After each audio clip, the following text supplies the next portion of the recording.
على آل إبراهيم إنك حميد مجيد. الحمد لله وحده والصلاة والسلام على من لا نبي بعد أما بعد. أعوذ بالله من الشيطان الرجيم. بسم الله الرحمن الرحيم. وما خلقت الجن والإنس إلا ليعبدون. صدق الله العظيم وصدق مولانا الكريم. وقال النبي صلى الله عليه وسلم: إن الله تبارك وتعالى يقول: يا ابن آدم اطلبني تجدني إن وجدتني وجدت كل شيء فاتني فاتك كل شيء أنا خير من كل شيء أو كما قال عليه الصلاة والسلام.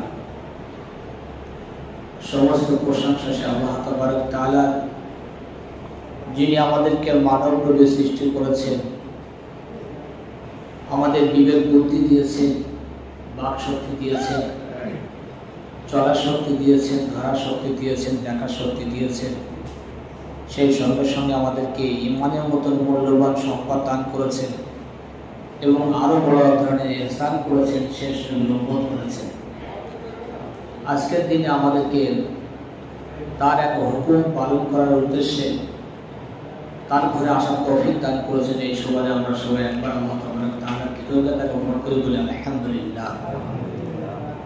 অতঃপর শান্তির অগ্রদূত, হিদায়াতের দিশারি, নবীগুলোর শিরোমণি, উভয় জগতের কান্ডারি, আমার আপনার অসহায়ের সময় সুপারিশকারী সে নবী মুহাম্মদ সাল্লাল্লাহু আলাইহি সাল্লামের উপরে আমরা সবাই একবার সংক্ষিপ্ত আকারে ভক্তি সহকারে দরুদ শরীফ পাঠ করব সাল্লাল্লাহু আলাইহি ওয়াসাল্লাম। দেখুন, গতকাল ঈদের সময়, ঈদের নামাজের পূর্বে কিছু কথা আলোচনা করছিলাম। ইনশাআল্লাহ সেই কথার সঙ্গে জুড়েই আজ কিছু কথা বলবো।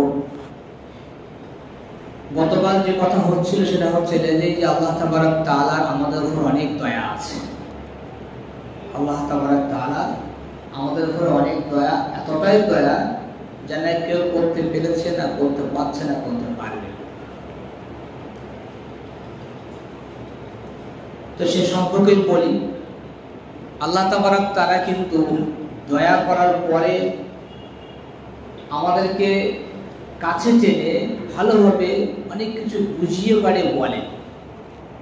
মানুষ কিন্তু স্বাভাবিকভাবে এটা হয়ে থাকে, যখন কেউ কারোর উপর দয়া করে সে অতটা তাকে আর তার প্রতি সহানুভূতি দেখায় না, বরং তার রোগ দেখায়, তার পাওয়ার দেখায়, দয়ার কিছুটা বড় দেখায় যে আমি তোমার উপরে দয়াটা করেছি।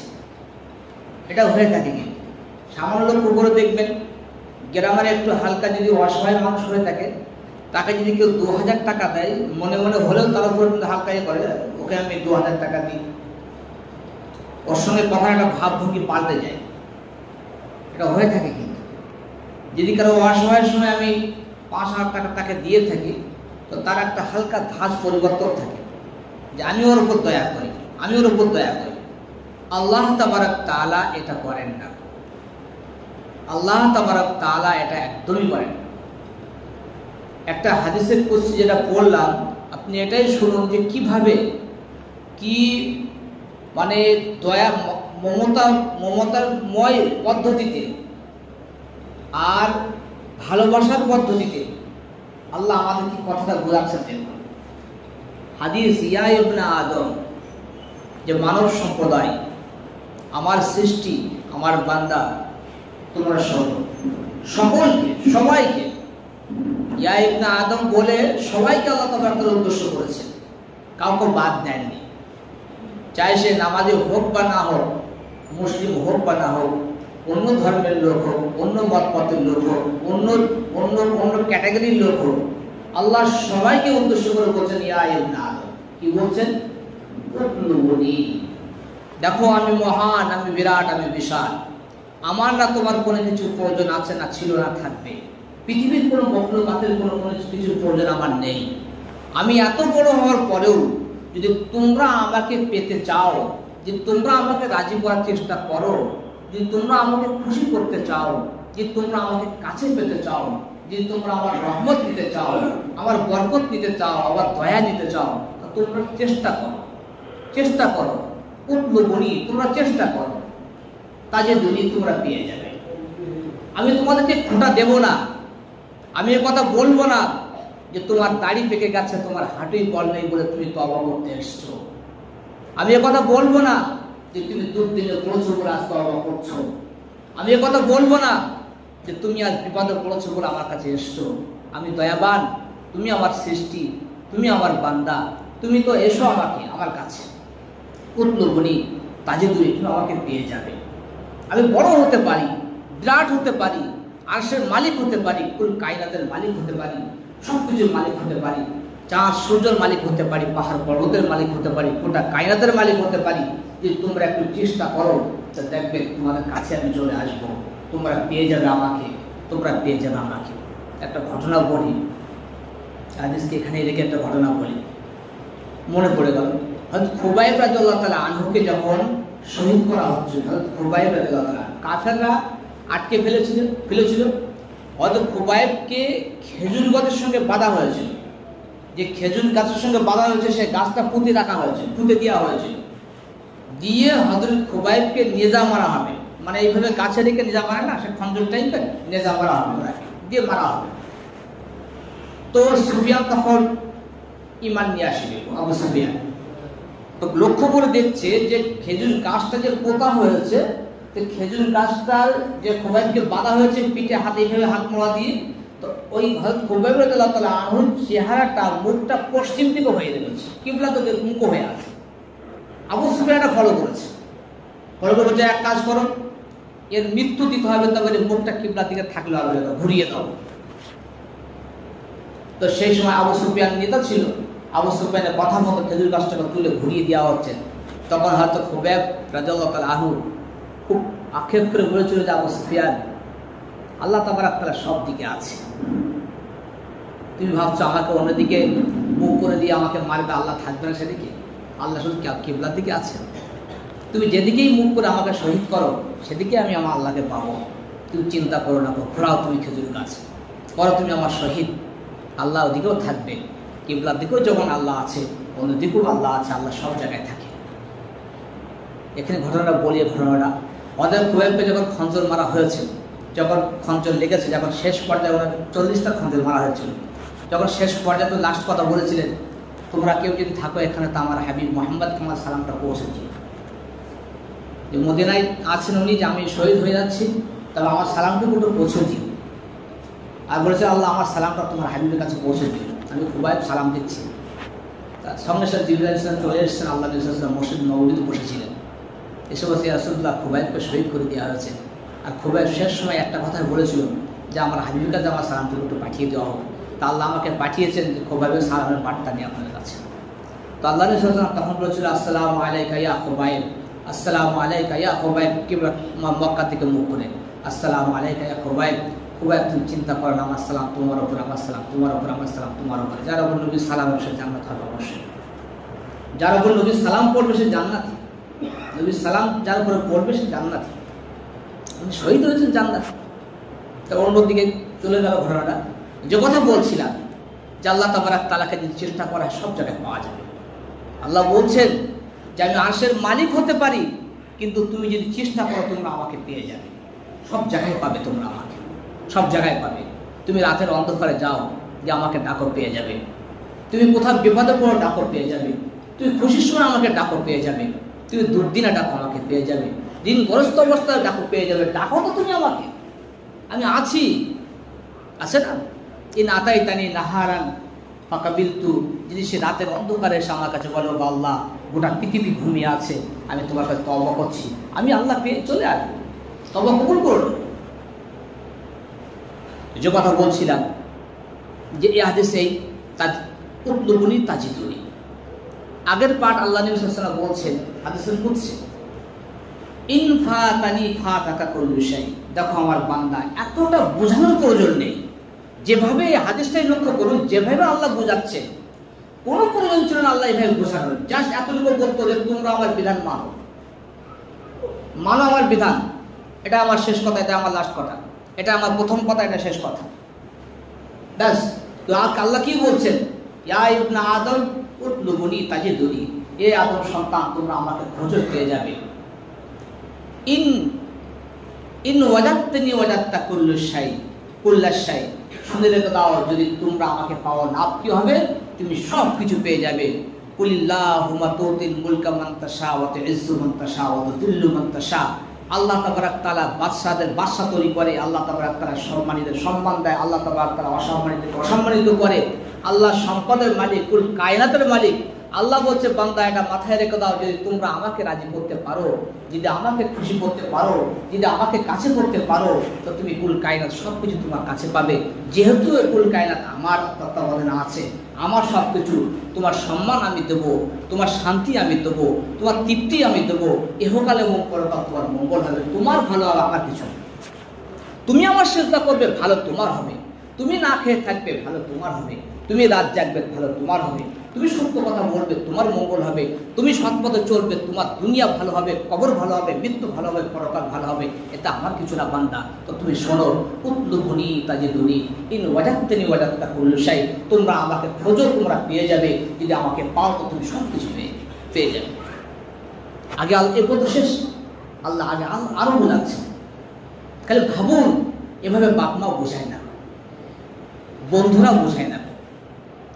আগে বলছে ইন ফাতানি ফাতাকা কুল্লুশাই, দেখো আমার বান্দা, এরপরেও যদি তোমরা আমাকে না চিনতে পারো, এরপরেও যদি তোমরা আমাকে হারিয়ে ফেলো, এরপরেও যদি তোমরা আমার বিধানের উল্লঙ্ঘন করো, আমার হাবিবের পথকে তোমরা ছেড়ে দাও, দ্বীনকে বর্জন করো, কোরআনকে বর্জন করো, শরীয়তকে পিছিয়ে ছেড়ে রেখে দাও, ফাতানি কুল্লুশাই, আমার কিচ্ছু হবে না কো।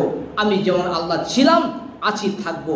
আমার সম্মান যেমন ছিল আছে থাকবে, না আমার সম্মানে কমি হবে, না আমার কায়নাতের কোনো কিছু কমি হবে, না আমার কোনো মর্যাদার কমি আসবে না, কিচ্ছু আমার হবে না কো।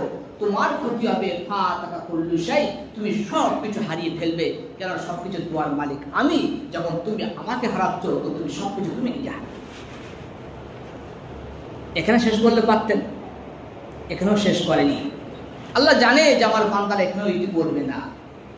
আল্লাহ আরো জানেন যে আমার বান্দার রোগটা কোথায় আছে, সে রোগে প্রত্যাঘাত করছেন। সে রোগে যেবার দুঃখী হয়ে রব पर হাত ডাল দিয়ে, যে রোগে ব্যথা সেখানে হাত পড়েছে। কি বলছেন? বান্দা মাথায় রেখে দাও, তোমার এই কথাগুলো বুঝে আসবে না, তোমার লাভ লস বুঝে আসবে না। তুমি আমার এই কথাগুলো মেনে নিতে পারবে না, না তুমি আমার পথে আসতে পারবে, না তুমি আমাকে মানাতে পারবে, না তুমি পরকাল ভাবতে পারবে, না তুমি আমার হাবিবের পথকে অবলম্বন করতে পারবে, না তুমি কোরআনকে বুকে নিয়ে চলতে পারবে, না তুমি শরীয়তকে মেনে চলতে পারবে। তোমার বাধা একটা জায়গায় হবে, সেটা হলো এই দুনিয়া এবং দুনিয়ার যে পরিবার, তোমার স্ত্রী, তোমার কন্যা, তোমার ছেলে, তোমার বাপ, তোমার মা, তোমার পরিবারের লোকজন তোমার জন্য কাল হয়ে দাঁড়াবে, তোমাকে বাধা সৃষ্টি করবে, তাদের মহব্বত তোমাকে দূরে সরিয়ে রাখবে। আল্লাহ সেই জায়গায় বলছে, দেখো শুনে রেখে দাও, আনা খায়রুম মিন কুল্লি শাই, আনা খায়রুম মিন কুল্লি শাই, আনা খায়রুম মিন কুল্লি শাই। আমি পৃথিবীর সবচাইতে বেশি মঙ্গল কামনা করি আমি আল্লাহ তোমার জন্য। তোমার বাপ করতে পারবে না কো, তোমার মাও পারবে না কো, তোমার সন্তানরা পারবে না, তোমার স্ত্রী পারবে না, তোমার ভাই পারবে না, তোমার প্রতিবেশী পারবে না, তোমার আত্মীয় স্বজন পারবে না, তোমার গ্রামবাসী পারবে না।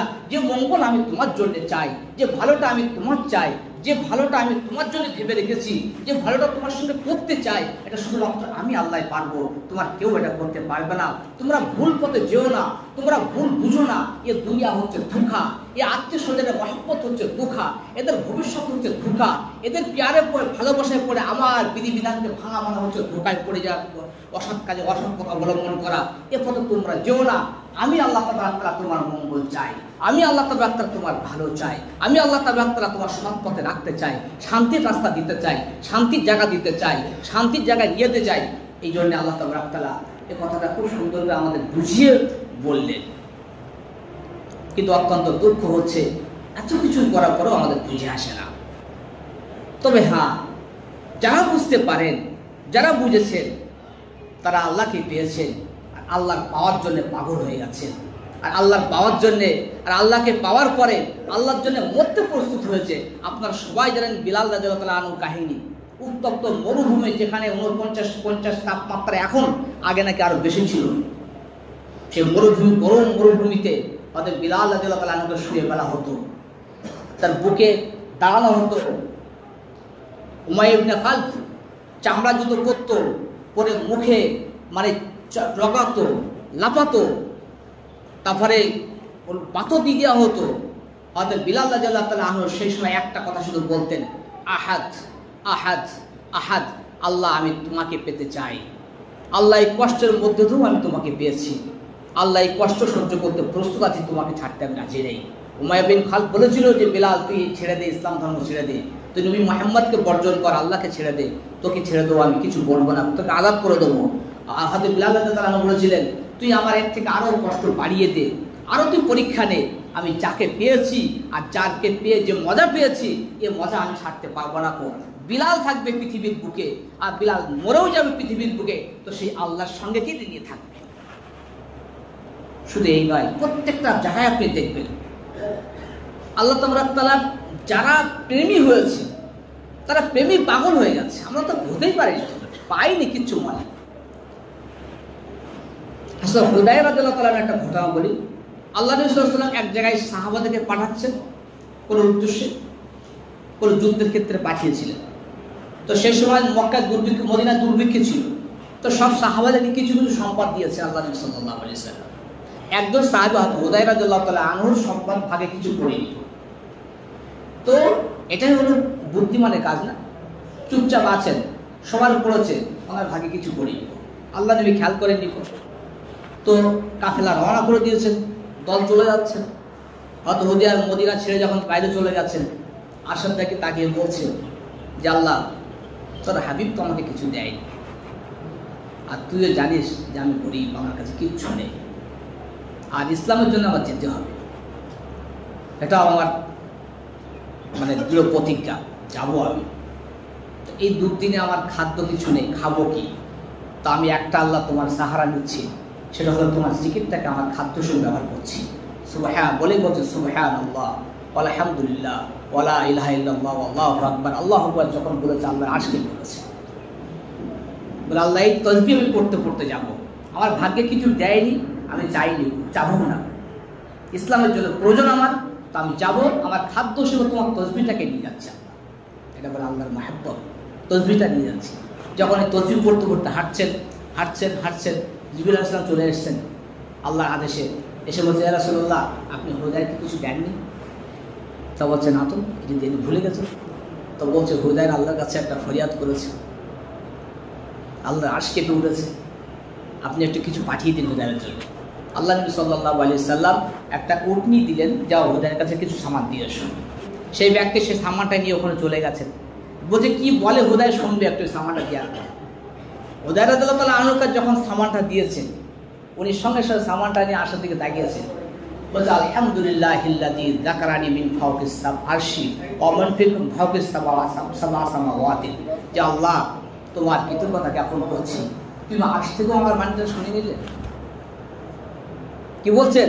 যে আল্লাহ তোমার কৃতজ্ঞতা জ্ঞাপন করছি, সে আল্লাহর প্রশংসা করি যে আল্লাহ সেই আরশে বসে, সাত আকাশের উপরে বসে আমার এই মুখের বাণীটুকু শুনে নিয়েছেন, তার হাবিবের মারফতে আমার সামান পাঠিয়ে দিয়েছেন। আগে বলছে আল্লাহুম্মা কামা লা তানসানি লা তানসা হুদায়র, আল্লাহ যেভাবে তুমি হুদায়রকে ভুলে নিব, ইজাল হুদায়র লা ইয়ানসাক, তুমি হুদায়রকে এই তৌফিকটুকু দাও যেন হুদায়র তোমাকে কখনো না ভুলে যায়।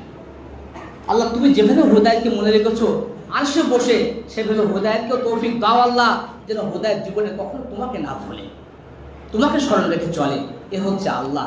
যারা আল্লাহকে পেয়েছে তাদের জীবনে এমন হয়েছে। এই জন্য আমাদের একটু ভেবে চলতে হবে, আমাদের একটু ভাবতে হবে। আমরা পাগলের মতো দুনিয়ার দিকে ছুটে বেড়াচ্ছি, দুনিয়া সব কিছু পেয়েছে। আমি কালকেও বলছিলাম, গতকালও বলেছিলাম যে দেখুন আমরা কিছুই পাইনি, হতাশা নিরাশা ছাড়া কিছুই পাইনি। হয়তো কিছু সম্পদ হতে পারে, কিন্তু তার মধ্যে যে শান্তি তা নেই। আল্লাহ তাবারক তাআলা শান্তি দেওয়ার মালিক, সুখ দেওয়ার মালিক, আল্লাহর কাছে সব কিছু আছে। এই জন্য আমাদের সর্ব অবস্থায় আল্লাহর হুকুম মেনে চলতে হবে, আল্লাহকে মেনে চলতে হবে, আল্লাহ তাবারক তাআলা পাওয়ার চেষ্টা করতে হবে, আল্লাহকে রাজি করার চেষ্টা করতে হবে। তবেই আমরা দুনিয়া এবং পরকালে সফল হতে পারবো। তা নাহলে যাই করি না কেন আমরা ব্যর্থতার শিকার হবো। আল্লাহ আমাদের আমল করার তৌফিক দান করুন।